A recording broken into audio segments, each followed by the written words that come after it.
Hey, tonight's story is a little darker than most. We'll be drifting through the silent corridors of real human experiments, many of them shocking, many of them hidden, and all of them true. From quiet labs to military compounds, from psychology studies to wartime atrocities, this is the unsettling history of what happens when curiosity loses its conscience. If you enjoy these calm, immersive history stories to fall asleep to, consider subscribing only if you truly enjoy the content here. And while you're here, I'd love for you to leave a comment down below, letting me know where you're listening from, and what time it is right now where you are. It's always fascinating to see how far and wide this cozy little corner of the internet reaches. Now, close your eyes, settle in, and let's begin our journey into the forgotten world of human experimentation. Let us drift now into the first shivers of scientific ambition, back to the early 20th century, an era draped in top hats and optimism, yet riddled with secrets too uncomfortable for daylight. You see, not all of history's evil experiments came from war, ideology, or hatred. Some of the earliest ones were cloaked in curiosity. Gentlemen in starched collars and wire-rimmed spectacles called them studies, but to those who lived through them, they were something else entirely. We begin in the year 1900, with a name that doesn't often appear in history books. Dr. Walter Reed, a military physician sent to Cuba during a time of panic. Yellow fever, the mysterious mosquito-borne killer, was ravaging both American soldiers and Cuban locals. Scientists were desperate to find its source, but instead of observing from afar, the US Army turned to direct testing on human bodies. Volunteers, many of them soldiers and impoverished locals, were offered $100 in gold, about 3 months' salary, to be bitten by mosquitoes suspected of carrying yellow fever. Others were exposed to bedding and clothing stained with the bodily fluids of infected patients. They were told of the risks, yes, but in a time when medicine was poorly understood, and gold meant feeding families for weeks, was that truly informed consent? Several participants died in agony. Their skin turned yellow, their vomit blackened with blood, and their eyes dulled as fever overtook them. And yet no formal memorial remembers them, just rows of forgotten graves in the hot soil of Cuba. The experiments proved mosquitoes were indeed the culprits, but they did so at the cost of lives treated as disposable, experimental offerings for the sake of science. But we must go further in time, to the 1920s, when a soft-voiced psychologist named John B. Watson would begin a study far more unsettling, because the subject wasn't a grown man with full consent, but a baby, one infant, known only to history as Little Albert. Albert was around 9 months old, innocent, unaware. His chubby hands reached out to touch a fluffy white rat placed in front of him. At first he smiled, then the cruelty began. Each time he reached for the rat, researchers struck a metal bar just behind his head. A sudden sharp clang. The baby would flinch, cry. After several repetitions, he no longer smiled at the rat. He whimpered,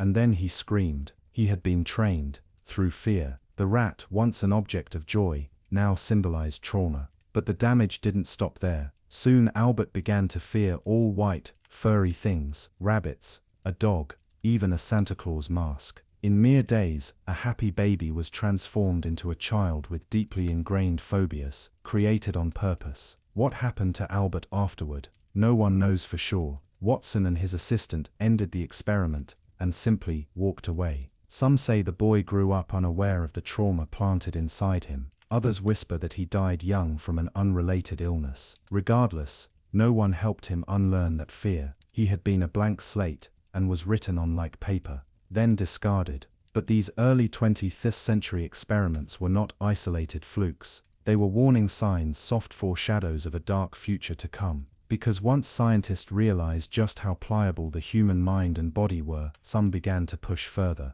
much further. Let's gently transition now, as we drift into the 1930s, where in a quiet institution in Iowa, a speech therapist would leave a scar so deep, it would take over half a century for the world to acknowledge it. Her name was Mary Tudor, and under the guidance of her mentor Dr. Wendell Johnson, she carried out what is now remembered as the monster study. The name didn't come from the children, it came later from the psychologists who realized the ethical horrors buried inside it. At the time, psychologists were curious about what caused stuttering. Was it biological? Was it learned? Could it be induced? To find out, Tudor selected 22 orphan children, most around the age of 5, from the University of Iowa's Soldiers and Sailors Orphanage. Some of these children already stuttered. Others spoke normally. Tudor split them into groups. One group was encouraged, praised for clear speech, but the other was systematically destroyed. Those children were told their speech was bad,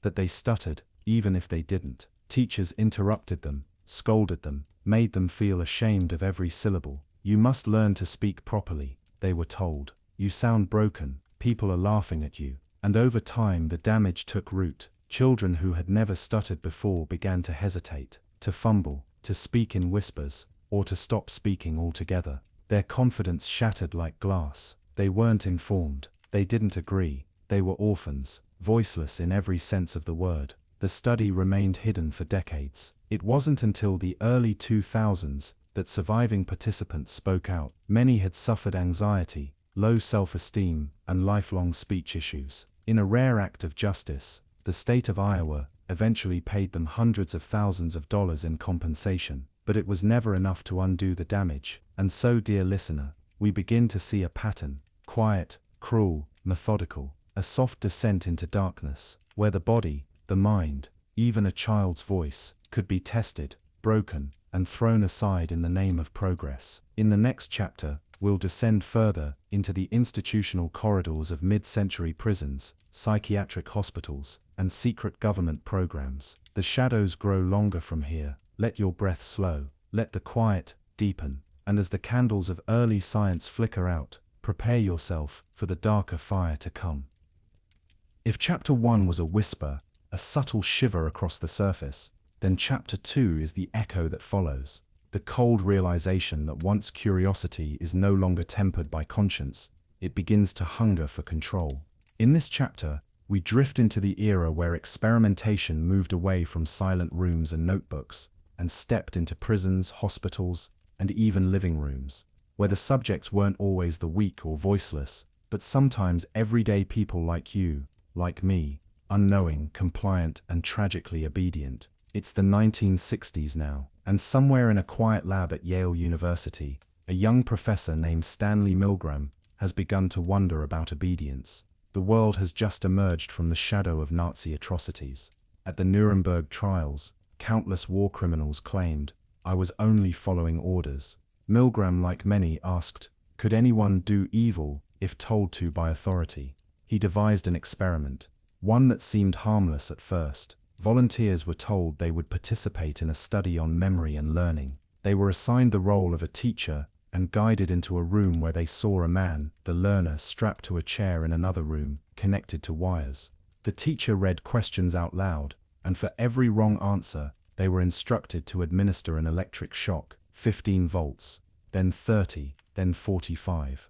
The voltage climbed with each mistake. Of course, the learner wasn't really being shocked. He was an actor, but the teacher didn't know that. As the shocks escalated, the learner began to scream. He begged to stop. He pounded on the wall. He eventually fell eerily silent. And yet over 65% of the participants continued to deliver shocks all the way up to 450 volts, a deadly dose, simply because the white-coated researcher behind them calmly insisted the experiment must continue. Milgram had proven something unsettling. Ordinary people, when commanded by authority, were capable of unspeakable cruelty. The subjects weren't monsters. They were accountants, barbers, teachers, neighbors, and they walked out of the lab with haunted faces, many asking through trembling voices, "Was I a bad person?"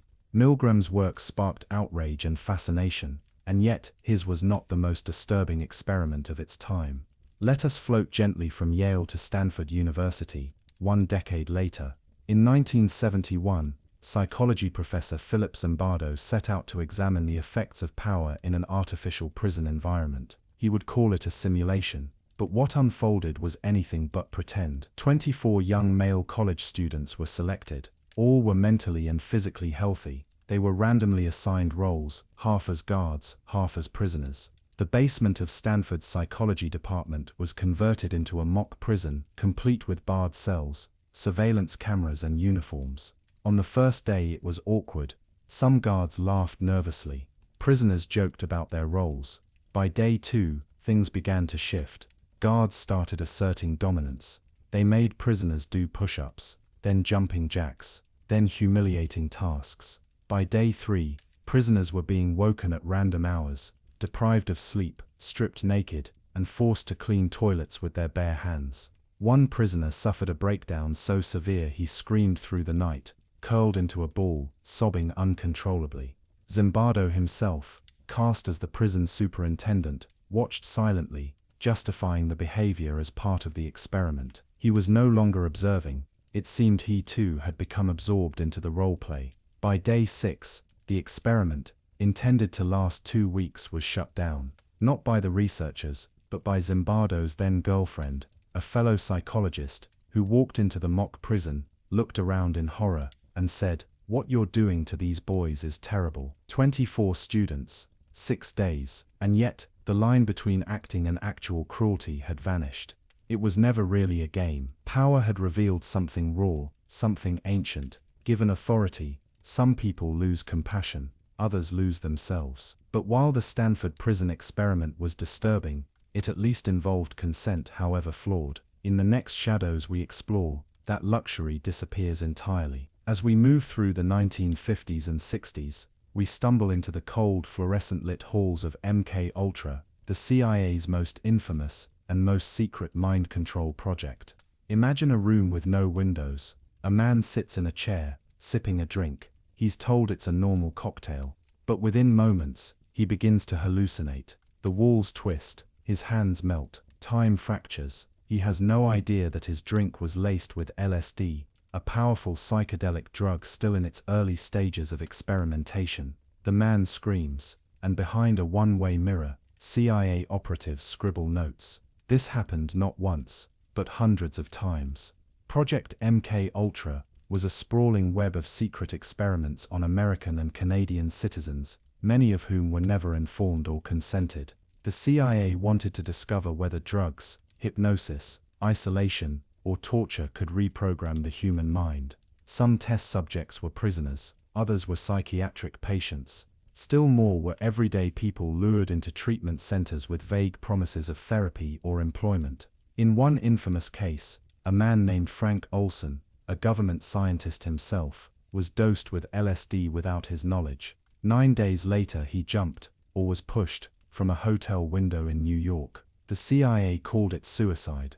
Others called it a cover-up. In Montreal, Dr. Ewan Cameron used government funds to subject patients to psychic driving, a technique involving repetitive audio messages, high doses of drugs, and induced comas that lasted weeks. Patients entered the hospital seeking help for anxiety. They left with shattered minds. Some forgot how to speak, others forgot who they were. The goal, to wipe the slate clean, to make someone forget their identity, and perhaps reprogram them entirely. What MK Ultra revealed was chilling, that government agencies, when operating in secrecy, can become laboratories of inhumanity. That scientific progress, when unmoored from ethics, becomes indistinguishable from torture. And yet, much of the documentation was destroyed in the 1970s. The shadows are deeper than we know. Some files, they say, were burned in the middle of the night. As the candlelight of this chapter dims, one truth glows faintly beneath the surface: the desire to control others, their minds, their memories, their obedience, is not new. But when backed by power, it becomes a poison that spreads without sound. Let your eyes close gently now. Let the quiet settle into your chest. The most famous experiments are behind us, but the most monstrous still wait in the distance. In the next chapter, we'll descend into the world of medical lies, disease, and the betrayal of patients who trusted their doctors. Sleep, if you wish, but listen closely, should the whispers return. We've passed the quiet corruption of laboratories and the betrayal of hospitals. But now we descend into the deepest shadows of history. This is not a tale of unethical studies or clinical deception. This is a portrait of systematic horror, cold, calculated, and carried out on a staggering scale. We are in Manchuria, northeastern China, during the 1930s and 1940s, under Japanese occupation. The world is edging toward war, but hidden far from public view, a secret military medical unit is already waging one.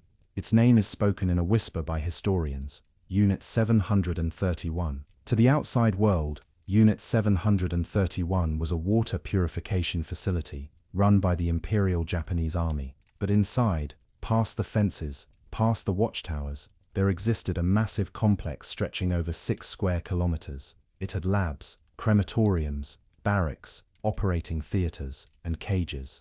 It was here that thousands of Chinese civilians, Korean prisoners, Mongolians, and even Allied POWs were taken, against their will, never to return. They were not called people. They were referred to as maruta, logs, as if they were firewood, disposable, meaningless. Under the direction of Dr. Shuro Ishii, Unit 731 became a hellish testing ground for biological warfare and medical perversion. Let's walk slowly through this haunted place and speak calmly of what happened behind its concrete walls. Many prisoners were deliberately infected with plague, anthrax, cholera, or syphilis, not to find cures, but to observe the symptoms of death. Their bodies were monitored as the disease ravaged them. Their skin turned black with necrosis, their organs bloated, fever melted the mind, and when they could no longer scream, they were dissected alive, without anesthesia. The goal: to examine how the bacteria affected internal organs in real time. Others were subjected to vivisection, a word that once belonged to frogs in school experiments. But here it was done on living humans. Livers were cut out, lungs were removed, uteruses were inspected as fetuses struggled inside. It is said that Ishii wanted to understand how much the human body could endure before it failed. But the suffering did not end there. Some were placed into high-pressure chambers, their bodies crushed as air was sucked out. Others were frozen alive, their limbs dunked in vats of ice, then struck with hammers to test frostbite resistance. The skin would crack, the bone would shatter, and still, notes were taken. Men were burned, hanged, flayed, or exposed to flamethrowers. Women were raped, impregnated, and then cut open, sometimes with their unborn children still moving inside them. Children were starved or forced to watch their parents suffer before being taken themselves. The experiments extended to weapon testing as well. Grenades were strapped to prisoners and detonated to analyze blast patterns. Flamethrowers were used on tied victims to measure tissue damage. Gas chambers released mustard gas, phosgene, cyanide, and the choking screams that followed were measured in decibels. Perhaps most horrifying of all were the field tests. Villages in China were deliberately sprayed with plague fleas, leading to outbreaks that killed tens of thousands. Infected prisoners were executed en masse, their bodies burned to hide the spread. The goal wasn't treatment, it was warfare. How effective, they asked, was plague as a weapon? And the answer: cost over 200,000 civilian lives. When the war ended in 1945, you might imagine the world brought Unit 731 to justice. But instead, something even more disturbing occurred. The United States, obsessed with beating the Soviet Union in science and weaponry, made a dark deal. In exchange for immunity, the doctors of Unit 731 handed over their research. Not a single one of them was tried at Tokyo's International Military Tribunal. Shuro Ishii retired quietly. Others became prominent doctors in post-war Japan. The victims, those who were dissected, gassed, frozen, raped, were erased, their names lost, their bodies never found, their stories nearly buried by time. Only in recent decades has the truth resurfaced, thanks to brave survivors and persistent researchers. Memorials have begun to rise, but the silence lingers in the soil of Harbin, where snow once fell quietly upon the roofs of laboratories that knew no mercy. And so we ask, what happens when a government gives science absolute power? The answer is Unit 731. It reminds us that evil doesn't always wear the face of madness or war. Sometimes, it wears a surgical mask, holds a clipboard, stands calmly in a room filled with screams. Let the chill of that truth settle quietly around you now. Breathe in, let it pass. In our next chapter, we remain in the shadows of World War II, but we cross into Europe, where white-coated doctors beneath the black flags of the Third Reich conducted experiments no less horrifying. In fact, some were even inspired by the atrocities committed here, in the East. Next, we walk the blood-slick corridors of the Nazi medical experiments. There are moments in human history, so blackened by evil, so soaked in suffering, that words feel like whispers against a storm. But still, we must speak of them, because silence too often is what allowed them to happen in the first place. In this chapter, we move west, deeper into the heart of Nazi-occupied Europe during the height of the Second World War. Here in the shadow of war, behind the electrified fences of concentration camps, Nazi doctors carried out experiments that defied every boundary of humanity. They wore white coats, they held clipboards, they had degrees. But what they did was not medicine. It was murder with measurements. Let's walk now, slowly into Auschwitz, perhaps the most infamous of all camps. Among the barbed wire and smoke-stained skies, there is a name that chills the bones of history: Dr. Joseph Mengele, known to survivors as the Angel of Death. Mengele was a physician, with a calm demeanor and a gleaming smile. He greeted new arrivals at Auschwitz with a flick of his finger, left or right, life or death. But his obsession lay elsewhere, in twins. He believed twins could unlock the secrets of heredity, racial purity, and manipulation of the human form. And so he gathered them, dozens of identical children, most no older than 10. They were pampered at first, given extra food, clean clothes, toys, the illusion of kindness. But it was all part of a calculated plan, because once the experiments began, the true horror revealed itself. Some twins were injected with diseases, while their sibling was kept as a control.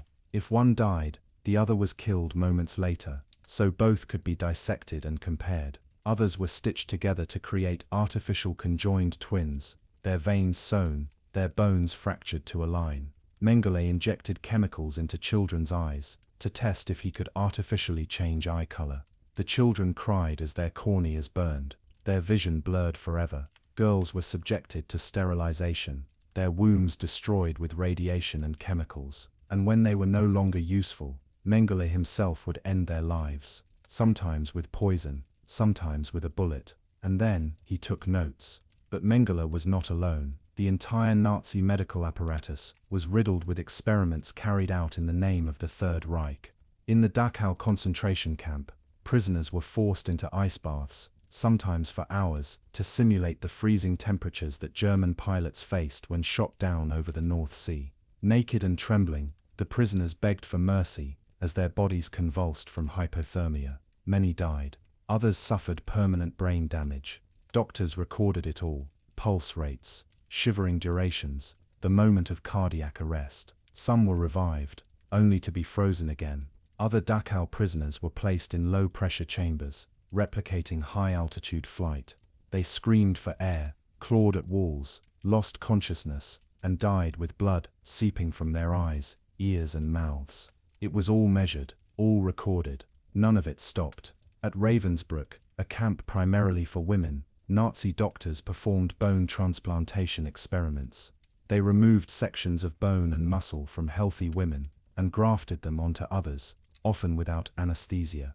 The wounds became infected, septic, legs swelled, skin turned black. Some women were forced to walk immediately after surgery, as researchers observed their ability to bear pain. Those who couldn't walk were executed. In Buchenwald, doctors infected prisoners with typhus, malaria, and tuberculosis. They tested vaccines by injecting one group with a virus and another with a supposed cure. Those who survived the infection sometimes died from the treatment. At Natzweiler Struthof, inmates were gassed with mustard gas and phosgene to observe blister patterns on the lungs. Others were exposed to poisons, and when they died, their bodies were dissected to see the damage within. And perhaps most disturbing of all were the racial experiments. In the Anthropological Institute in Strasbourg, Nazi scientists gathered Jewish skulls for their grotesque collections. At Auschwitz, Roma, Sinti, and Jewish prisoners were measured, catalogued, sterilized, and mutilated to try to prove their supposed racial inferiority. Pregnant women were used to study vertical transmission of disease, then murdered after delivery. Newborns were often drowned immediately. The Nazis weren't simply trying to cure disease. They were weaponizing medicine to validate genocide. And yet, there was order in it. The files were neat, the surgeries were scheduled, the rooms were scrubbed. In this twisted corner of the world, murder masqueraded as science. After the war, during the Nuremberg trials, the world learned about these atrocities in full detail. Survivors testified, shaking, sobbing, and still bearing the scars. photographs and autopsy reports were shown in court. The term crimes against humanity was coined to describe the scale of horror. Some doctors were hanged, others imprisoned, but many, shockingly, escaped justice. Some were quietly absorbed into other countries' research programs. A few slipped into private practice, living quiet lives with new names, while their victims were buried in unmarked graves.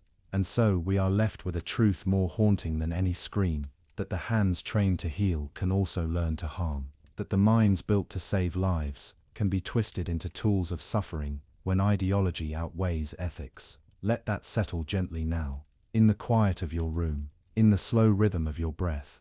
This chapter has been a descent into true horror, but it's not over yet, for in the next chapter, we return to the post-war years, to quiet towns and hospitals that still bore the stain of inhumanity, where science continued to take risks not on soldiers or prisoners, but on civilians, everyday people, people like you.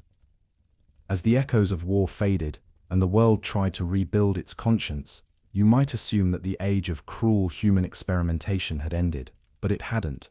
It merely changed shape. The white coats were still there, the clipboards, the steady hands, but now, instead of barbed wire fences or concrete cells, the experiments happened in ordinary places, in towns, in hospitals, in homes, and the subjects, they weren't prisoners or political enemies anymore. They were everyday people, the forgotten, the vulnerable, sometimes even the volunteers. We begin in Staten Island, New York, in the 1950s through the 1970s, at a place called Willowbrook State School. To the public, Willowbrook was a school for children with developmental disabilities. But behind its brick exterior, something far more disturbing was taking place. Overcrowded, understaffed, neglected, children lived in filth, rooms reeked of urine and despair, and into this environment, researchers introduced something else: hepatitis. Doctors had noticed that nearly every child in Willowbrook eventually caught hepatitis due to the unsanitary conditions.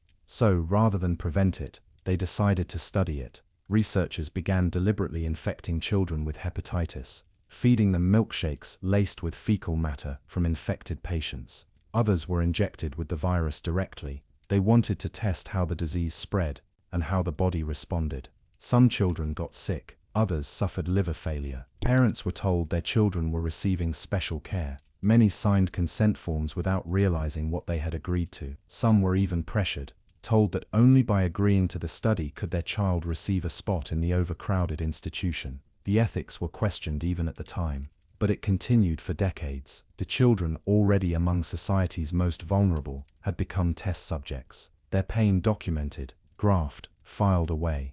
When the truth came out in the 1970s, the outrage was fierce, but for many of the children, it was far too late. They had lived in silence, suffered in silence, and some had died the same way. Now we drift to a more comfortable setting, a bright, modern home, a warm nursery. A mother rocks her baby to sleep, unaware that across the country, a secret file has just been opened. This is the story of Louise Wise Services, a New York adoption agency that worked with Dr. Peter Neubauer, a psychiatrist with a question: what shapes a person more, nature or nurture? It's the 1960s now, and Neubauer has devised a chillingly simple plan. When identical twins, or even triplets, are put up for adoption, he separates them.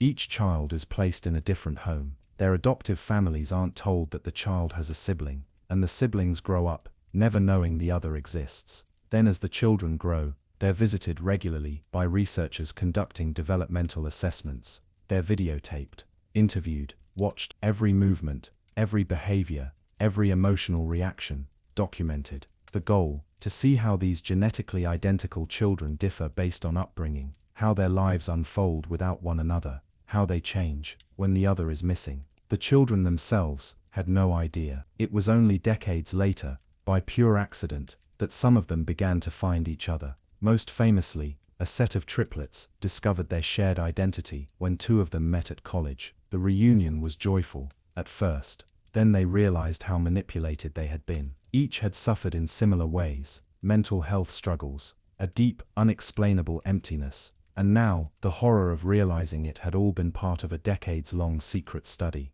The files, sealed until 2066. Even now, no full accounting has been made. The researchers said it was for science. The children called it betrayal, and still the mist grows thicker. We now arrive at Holmesburg Prison in Philadelphia, during the 1950s through the 1970s. Here a dermatologist named Dr. Albert Kligman began testing cosmetic and pharmaceutical products on inmates. The prisoners, mostly poor black men, were offered small payments, sometimes $1 a day, to participate in what was described as safe research. But it was anything but. Prisoners were injected with radioactive isotopes, exposed to dioxin, a compound in Agent Orange, and had chemicals smeared across their skin to induce blistering. Some had their skin peeled, treated with acid, then wrapped in gauze soaked with experimental drugs. They weren't told of the risks, they weren't protected, they were used, a captive population with no ability to say no. One inmate later described his body as a lab bench, covered in bandages, raw skin and infections. Kligman would later become wealthy and respected in the dermatological world. He invented Retin-A, a drug used to treat acne, but the cost was etched into the flesh of men who had no voice. And it wasn't just prisons. In Cincinnati, St. Louis, and San Francisco, the US military conducted open-air tests of biological and radioactive materials. These weren't lab tests, they were public experiments. In St. Louis, a radioactive aerosol was sprayed from rooftops and planes over low-income neighborhoods. The residents, mostly black families, were told it was a smoke test. They were never informed that they were inhaling potentially toxic materials. In San Francisco, the US Navy released Serratia marcescens, a bacterium, into the air to simulate a bioweapon attack. They wanted to see how easily it would spread. Over the next few days, a mysterious wave of illness swept through the city. One man died. The experiment was revealed years later, all of it done under the assumption that no one would ever notice, and most didn't. Not until years, even decades, had passed. We often imagine evil as a dark figure, looming and obvious. But these experiments reveal a subtler truth. Sometimes, evil wears a smile. Sometimes, it knocks on the door and hands you a clipboard. Sometimes, it simply fails to care. As this chapter comes to a close, take a deep breath. The pain we've drifted through here is quieter, less dramatic than war crimes, but in some ways, even more chilling, because it happened around us, because it was hidden in plain sight, because it reminds us that cruelty, when routine, often goes unnoticed. In the next chapter, we return to the Cold War, to secret rooms, to whispered files, and to a terrifying obsession, the control of the human mind. As the Second World War ended and the Iron Curtain fell, a new kind of war began. It wasn't fought with tanks or trenches, it was fought in laboratories, with needles, wires, chemicals, and silence. The Cold War was an era of secrets, spies, double agents, and invisible enemies. But beneath all that, behind closed doors and locked filing cabinets, a handful of men in suits and lab coats were asking a single chilling question: can the human mind be controlled? We begin in the early 1950s, inside a CIA program so secret, even many within the agency didn't know it existed. Its codename was MK-Ultra. It started with fear. American intelligence agents had heard rumors that the Soviets and Chinese had developed mind control techniques, that soldiers captured in Korea had been brainwashed. The CIA panicked. If the enemy had discovered how to turn a man's brain into clay, America needed to do the same. And so began one of the darkest, most unrestrained programs in modern history. MK-Ultra was not a single experiment. It was a web over 150 separate projects, involving dozens of hospitals, universities, prisons, and private laboratories across the United States and Canada. The objective: to test drugs, psychological techniques, sensory deprivation, hypnosis, isolation, and torture, to discover how to manipulate and erase the human mind. At the heart of it all was LSD, a colorless, odorless, incredibly potent hallucinogen. Some scientists thought it could unlock truth, others saw it as a possible weapon, but the CIA saw it as a tool to dismantle identity. In the program's early years, CIA operatives began dosing unsuspecting people with LSD in bars, cafes, and even their own offices. Sometimes even fellow agents were secretly spiked, just to see what would happen. One operative, Frank Olson, a biological warfare scientist, was given LSD without his knowledge. 9 days later, he fell, or was pushed, from a 10-floor hotel window. The CIA claimed it was a suicide, others suspected a cover-up. The deeper MK Ultra went, the more brutal it became. Let us drift now to Montreal, Canada, where Dr. Ewan Cameron, a world-renowned psychiatrist, was running a project called Sub-Project 68. His patients came to him for help with depression, anxiety, and mild trauma. They did not know they were about to become test subjects. Cameron's method was called psychic driving. First he would induce a drugged sleep, sometimes lasting weeks. Then came massive doses of LSD, mixed with electroshock therapy far beyond accepted levels, administered multiple times per day. Then came the recordings. While sedated, patients were played repetitive audio messages, hundreds of times a day. "You are a bad mother, you are worthless, you will obey," over and over, for days on end. The goal was to erase the patient's personality and replace it with a new one. But the result? Human wreckage. Many patients lost the ability to speak, to recognize family, to use the toilet. Some forgot their own names. One woman, treated for postpartum depression, emerged unable to function as an adult ever again. Others were institutionalized for life. Cameron was later hailed as a pioneer. The US and Canadian governments denied their involvement for decades. But the scars remained. Back in the United States, prisoners in federal penitentiaries, many of them black, poor, or mentally ill, were offered reduced sentences in exchange for participating in mind control experiments. They were given massive doses of LSD, often for weeks at a time, and monitored for changes in behavior.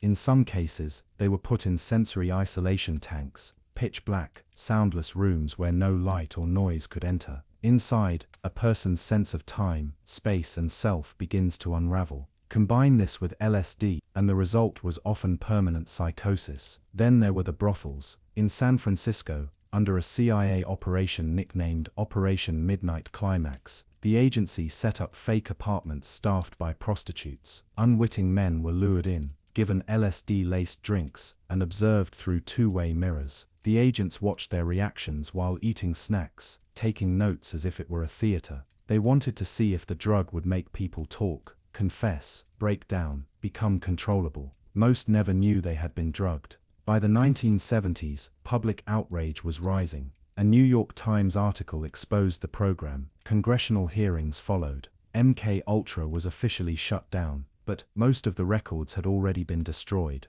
What we know today comes from a handful of surviving files, testimony from a few surviving agents, and the broken voices of its victims. We do not know how many people were involved, how many minds were erased, how many lives were lost to madness, and perhaps that was the point. MK Ultra wasn't about curing illness, it was about control. It was about erasing free will and replacing it with something useful. It didn't work. But the attempt itself remains one of the most disturbing episodes in the history of human experimentation. As we let this chapter close, feel the weight of silence. The minds that were shattered, the names we'll never know. The people who fell asleep in treatment rooms and woke up different. Some never woke up at all. Let the quiet settle now. Let the breath come slowly. And as you drift in the comfort of your own safe space, remember, there are stories like these tucked into the folds of history, unseen, unspoken, unseen. When the needles were removed, when the doors were unlocked, when the clipboards were stacked on forgotten shelves, the world turned its gaze away, and the people, those who had been cut open, poisoned, broken, drugged, deceived, were left to stitch their lives together in silence. This chapter is not about the scientists, not about governments or programs.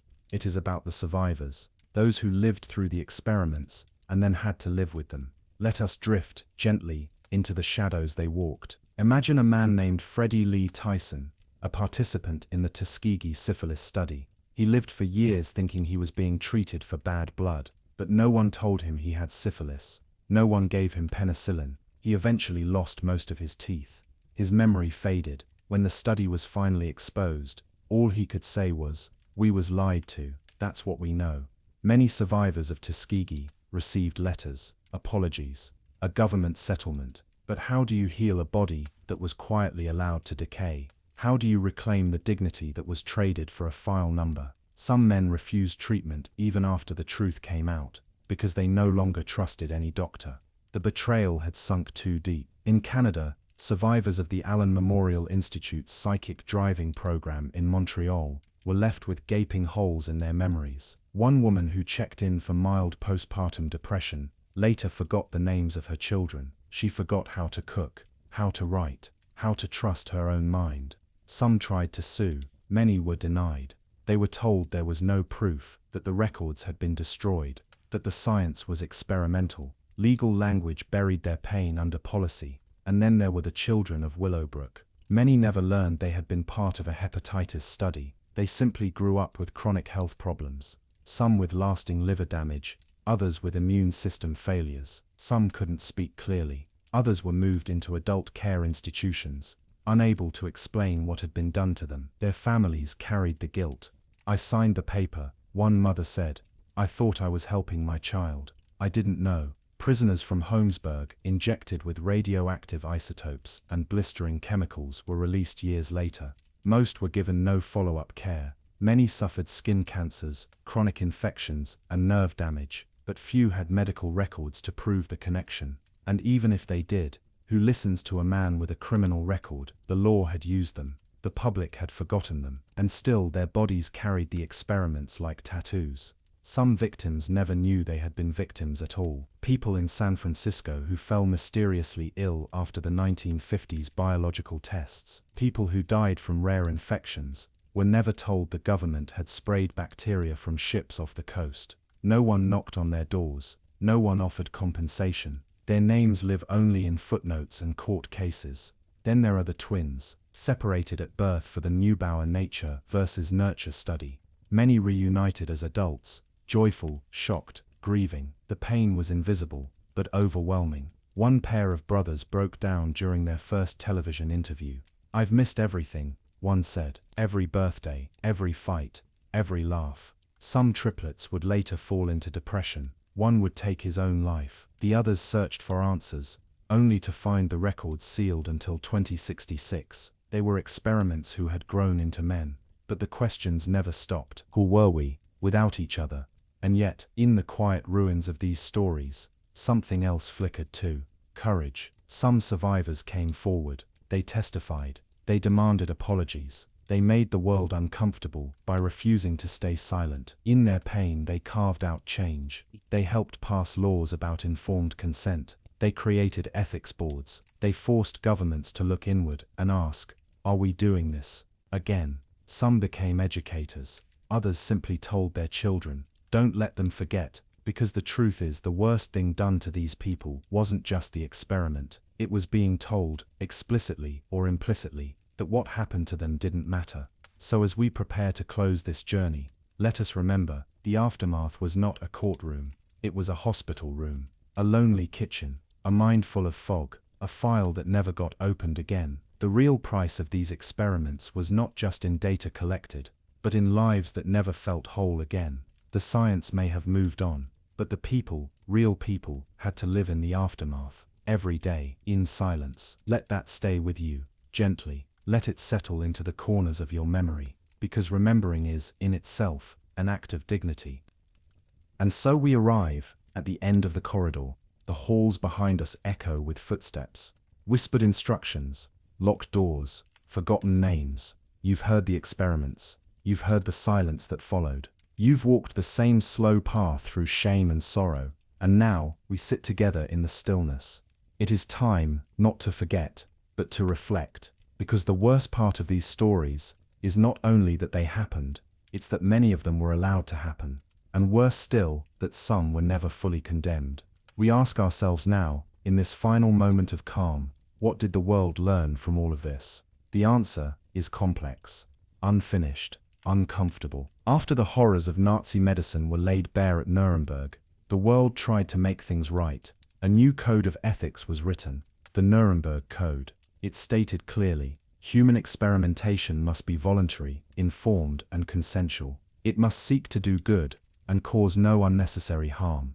In 1964, the Declaration of Helsinki further reinforced this, drawing a line between research and abuse. It became the foundation of modern bioethics.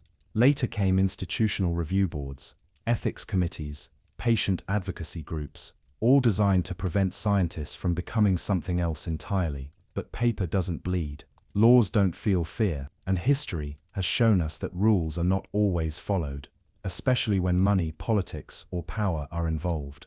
Consider the ripple effects. Every story you've heard in this series, every child, prisoner, soldier, twin, patient, left behind, more than a case file. They left behind a hole. In a family, in a city, in our collective trust. Some were buried with no marker, some were buried in paperwork. Others still walk among us, their stories unspoken, their names never mentioned in textbooks. When you hear of a medicine that changed the world, how often do you ask what price was paid to develop it? Who was hurt so someone else could heal? Science, after all, is not emotionless. It is made of people, the people who choose, people who look away, people who sign off, and those who speak up.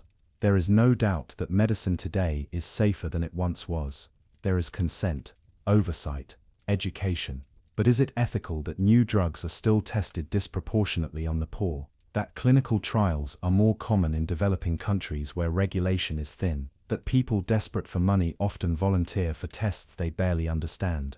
Is it ethical that records from Nazi experiments are still, on rare occasion, cited in hypothermia research? Or that documents from Unit 731 were taken and hidden by American intelligence to avoid Soviet prosecution? Is it ethical that some of the most evil experiments in history have never seen justice? And what of the victims? Some were compensated, most were not. Some were apologized to, most were ignored.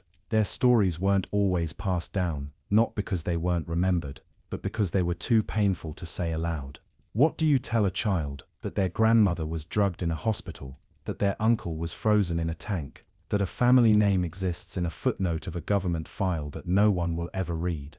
These stories were buried not once, but twice. First by shame, then by time, but not by you, because by listening, by staying through every chapter, every name, every quiet horror, you've helped bring something back into the light. You've resisted the forgetting, and that matters. Because the greatest threat to ethics is comfort. The greatest danger to truth is distraction. The easiest thing to do is move on. But tonight, you didn't. You stayed. You heard every name. You remembered them. You bore witness to things most would rather leave hidden. And in doing so, you honored those who could not speak for themselves. So now, in the final breaths of this story, take a moment to let it all settle. Let the names you heard stay with you. Let the images fade slowly. Let the silence be not emptiness, but space for reflection.